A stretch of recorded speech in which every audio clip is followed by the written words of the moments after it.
Hi everybody, Miles here, the teaching professional at Southwick Park Golf Club. Today I've come out onto the course because I think it's that time of year now that a lot of us are thinking about getting out more, taking our golf more seriously. We've survived the winter and it's time to push on now. So I see a lot of mistakes that people make on the course. So we do all this hard work on the range, then you come to take it to the course and it doesn't always work quite so well. So I'm going to give you 6 on-course tips that will help you play, right? And if you do all of these 6, then I'm going to save you probably 10 shots around, I reckon. And if you're just doing one of these things wrong, then change it, because I think these are all really good tips. So number 1,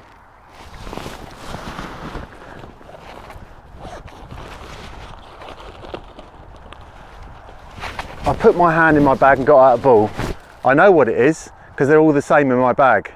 And that's one of the crucial things about playing on the course. You need to get to know how your ball reacts, how it chips, how it putts.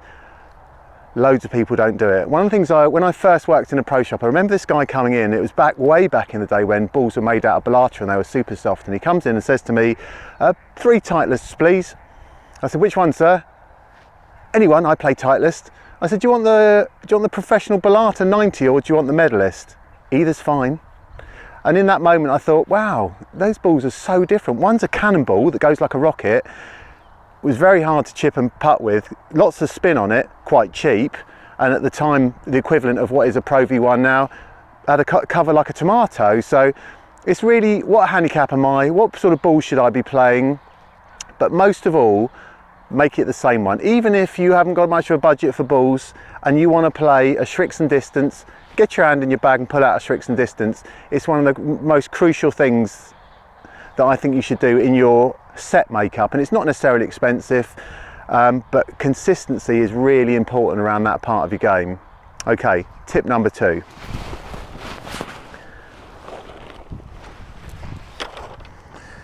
For this, I'm going to chuck 2 balls in a bunker. Okay, here's the tip. See if you can see the difference.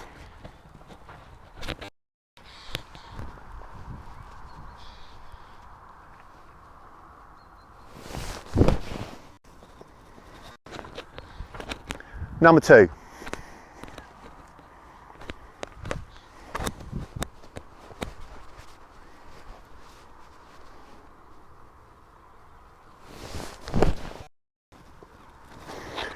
Right, so the important bit about that is, and this is a thing you get a lot at golf clubs, the bunkers are very inconsistent, and sometimes they have to be inconsistent because this bunker might have been laid 10 years before one over there, or the sand might have been redone months before. So use your feet to feel what the texture of the sand is like and what the depth of it's like. And that is a real big tip for bunker play, because at the moment I walk in and screw my feet in, I know if it's going to be hard and baked, or soft and fluffy, and I can change my technique, or hopefully you will learn to change your technique to be able to do that. Right, I'm going to turn the camera off, on to tip number 3. Okay, tip number 3, I have got 100 yards left to this flag on 16. For me, that's a big sand iron, flat out sand iron. So let's go with that.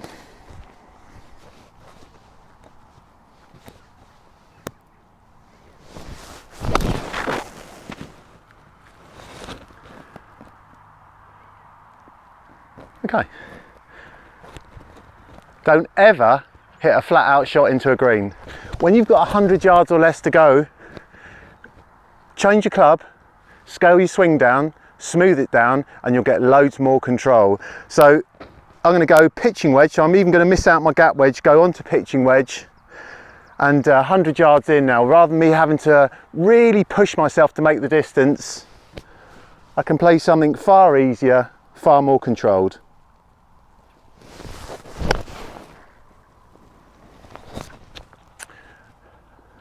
On to tip number 4.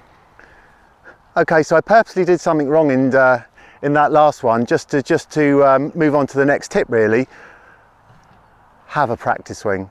Please, please, please have a practice swing. Have 2 or 3 before every shot. It's your chance to feel where the ground is, feel the length of your swing, Does everything feel comfortable? You know, it's your little moment before you take your shot to have some practice, you know. So I would want to be having a few at least.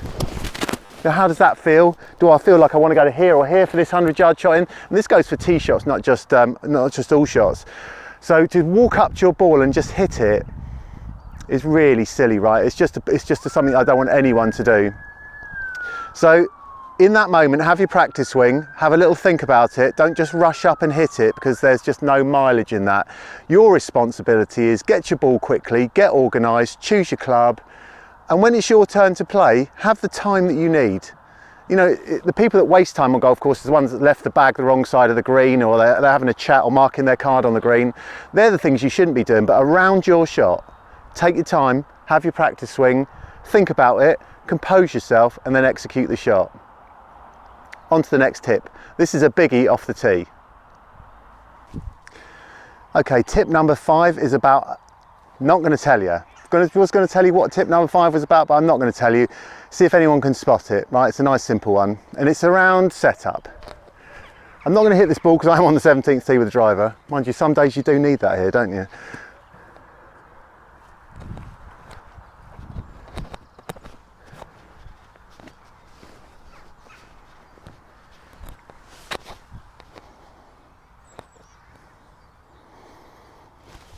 Okay, really subtle mistake, and a mistake that a lot of people make. So I took my time and I would have set up pretty much how I normally would for a drive, with one fatal mistake. So, and it's a mistake that people make by doing this. They'll set up, they'll have a look at the target, and then they'll come back down again. Now, crucially, what that does, even though I've set up nice and square, once I've done that and come back down again, the alignment of my shoulders is massively open. It's going to make me hack across the ball potentially. So someone with a slice with quite a good swing could be just this one thing in your setup. Instead of you gridding yourself up, getting everything happy, have your final look just with a tilt of your head back to the target and back to the ball again. And that's what I would encourage you to do. Once you've stood up and, yeah, got that, and plonked back down open, you've got yourself in trouble. Pulls and slices come off that. Okay. Final one for now, and I think I'll be back here doing something similar again, because it's all quite sort of valid stuff, this. And this would be hitting into the wind. It's the sort of shot you could get here on the 17th, where the wind pushes hard against you and your brain says, gotta hit it into the wind. You know, force it through into that wind, get the extra distance out of me to compensate for the wind. Fatal mistake. The harder you hit a golf ball, the more it spins. So if you smash a ball into the wind, it will spin back so hard against the air, it'll just bizz up in the air, stall in the air and drop down out the sky, most likely. So remember this, into the wind, smooth, soft, because you'll keep the spin down a little bit and the ball will bore through the wind better. Downwind, where you want to get the ball up and spinning, is where you can, I'm never going to tell you to hit it harder, but you can give it a bit more beans downwind, because that spin will help it climb into the air, ride the wind, and off you go. So that's this week's 6 little tips for you. Now, it's obviously a service that I can offer, and I will start to do a few quite soon, I think, as people venture back out onto the course as an on-course lesson. So for me, I will observe you playing for a few holes. I always take quite a lot of notes, and then maybe from 3 or 4 holes in, I'll start to introduce some things into your game if you're making these little mistakes. So potentially I've cured 6 things that I couldn't always have cured on the practice ground, and it needed to come onto the course. Also, if it's interesting to you, we're going to put some of these events are on the club's What's On page, the short game and long game clinics, where we will get a bit of this sort of stuff done, as probably more technique on the range, but I will always talk about these sort of things. And if you do want that on-course lesson, just see me and I'll make it happen.